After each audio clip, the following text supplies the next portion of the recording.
Alhamdulillahilladzi hadana li hada. Kita memasuki pada materi jual beli pada mata kuliah fikih muamalah. Kita mulai dari pengertian jual beli. Menurut Imam Malik, jual beli adalah muqabalatul mal bil mal, mutamalikan, atau pertukaran harta dengan harta untuk kepemilikan. Ini pendapat Imam Malik. Jual beli adalah aktivitas di mana seseorang penjual menyerahkan barangnya kepada pembeli setelah keduanya bersepakat terhadap barang tersebut. Kemudian pembeli menyerahkan sejumlah uang kepada sebagai imbalan atas barang yang diterimanya, yang mana penyerahannya dilakukan oleh kedua belah pihak dengan didasarkan atas rela sama rela. Berikutnya adalah dasar hukum jual beli. Hal ini bisa kita temukan dalam Al-Quran surah Al-Baqarah ayat 275. Allah katakan, wa halallahu al-bai'a wa haramallahu riba. Allah telah menghalalkan jual beli dan mengharamkan riba. Atau bisa juga kita temukan pada Al-Quran surah An-Nisa ayat 29. Artinya, hai orang-orang yang beriman, janganlah kamu saling memakan harta sesamamu dengan cara yang batil, kecuali dengan jalan perniagaan yang berlaku dengan suka sama suka di antara kamu. Ini dasar hukumnya, serta ada hadis dari Nabi SAW yang diriwayatkan oleh Imam Ahmad. Rasulullah SAW ditanya tentang mata pencaharian yang paling baik. Beliau menjawab, seseorang bekerja dengan tangannya dan setiap jual beli yang mabrur.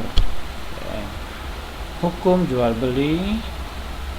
Masuk pada hukum jual beli. Hukum jual beli pada dasarnya mubah atau boleh, kecuali pada sikon yang berbeda atau ketika ada dalil yang mengharamkannya.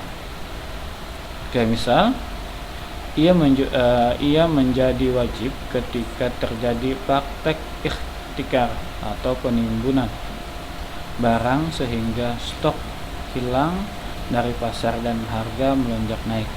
Menurut pakar fikih Maliki, pihak pemerintah boleh memaksa pedagang itu menjual barangnya sesuai dengan harga sebelumnya, sebelum terjadinya pelonjakan harga. Mubah jika rukun dan syarat jual beli terpenuhi.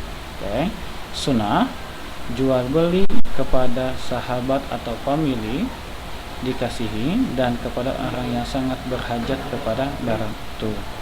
Dan hukumnya jadi makruh jika jual beli saat azan Jumat.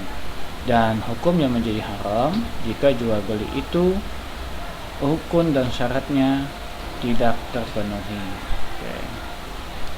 Serta haram ada dua jenis. Pertama, lizzatihi, karena zatnya, daging babi dan keturunannya, ini diharamkan. Dan ada juga haram li ghairihi, zatnya halal tetapi hasil pencurian. Jadi ada yang dari awal sudah diharamkan sampai turunannya, dan ada yang halal tapi karena asbab dia menjadi haram. Teman-teman. Berikutnya, ada yang hukumnya sah tetapi haram dilakukan. Misalnya, membeli barang yang sudah dibeli orang lain yang masih dalam masa khiyar. Ini dua, menghambat orang-orang dari desa yang mau ke kota dan membeli barangnya sebelum mereka sampai ke pasar, dan di waktu itu mereka belum mengetahui keadaan pasar atau harga pasar.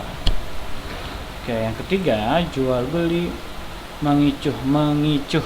Berarti dalam hal urusan jual beli ada unsur keicuhan baik dari pihak pembeli maupun dari pihak penjual dalam hal kualitas barang maupun ukurannya. Jadi rancu, apakah barang itu sudah pasti kualitasnya atau ukurannya. Keempat, membeli barang dengan harga yang lebih mahal dari harga pasar, sehingga dia tidak ingin kepada orang itu, tetapi semata-mata supaya orang lain tidak dapat membeli barang itu. Kelima, menjual suatu barang yang berguna untuk menjadi alat maksiat kepada yang membelinya, misalnya membeli atau menjual senjata tajam untuk menganiaya orang lain. Adapun hukum jual beli, pertama, pelaku, orang yang melakukan akad jual beli meliputi penjual dan pembeli. Pelaku ijab dan qabul haruslah orang yang ahli akad, baik mengenai apa saja. Anak kecil dan orang gila, orang bodoh tidak diperbolehkan melakukan akad jual beli. Dan orang yang melakukan akad jual beli haruslah tidak ada paksaan, kayak adanya uang atau harga dan barang ma'qud alaih. Nah, disebut dengan ma'qud alaih. Adapun sigat, ini sigat akad, ini ijab dan qabul. Syarat orang yang berakad, pertama, para pihak atau penjual dan pembeli berakal atas kehendak sendiri, bukan perintahan orang lain, bukan pemboros atau mubazir, karena pemboros dalam hukum dikategorikan sebagai orang yang tidak cakap bertindak hukum. Artinya, ia tidak dapat melakukan sendiri suatu perbuatan hukum, walaupun hukumnya itu menyangkut kepentingannya sendiri. Keempat, yang melakukan akad itu adalah orang yang berbeda dalam satu waktu. Orang yang melakukan akad itu adalah orang yang berbeda dalam satu waktu. Oke. Berikutnya, syarat yang terkait dengan ijab dan qabul. Yang pertama, pelakunya. Maksudnya adalah pelaku telah baligh dan berakal. Qabul sesuai dengan ijabnya. Ijab dan qabul dilakukan dalam satu majelis. Oke. Syarat yang diperjualbelikan, yang pertama, suci barangnya, dapat dimanfaatkan, milik orang yang melakukan akad, dapat diserahkan, dapat diketahui barangnya, bentuk, takaran, sifat, dan kualitasnya. Oke, macam-macam atau ragam jual beli. Yang pertama, jual beli yang bendanya kelihatan. Ini jelas bendanya, jelas nampak dan lain sebagainya. Kedua, jual beli benda yang disebutkan sifat-sifatnya dalam janji. Yang ketiga, jual beli yang bendanya tidak ada.